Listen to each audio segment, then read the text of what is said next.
আসসালামু আলাইকুম। এখন মাছ রান্না করবো। পেঁয়াজটা ভেজে নিছি, পেঁয়াজ বাটাটা দিয়ে দিব।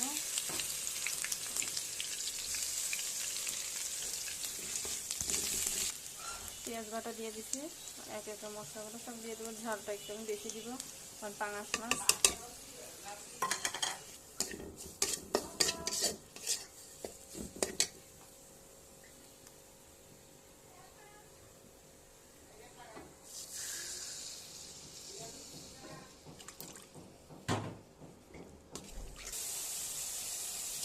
মশলাটা ভালো করে কষানো শেষ, একটু পানি দিয়ে মাছটা দিয়ে দিব।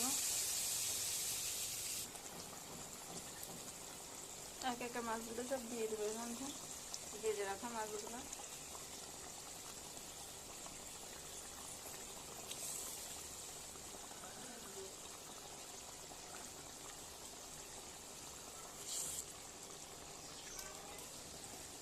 দেখে বুঝতে পারছেন মাছটা আমার ভালোভাবেই কষানো হয়ে গেছে। এখন পানি দিয়ে দিব এর মধ্যে।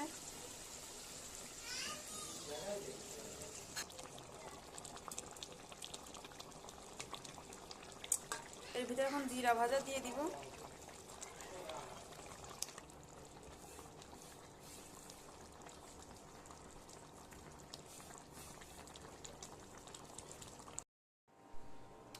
মাছ রান্না কমপ্লিট।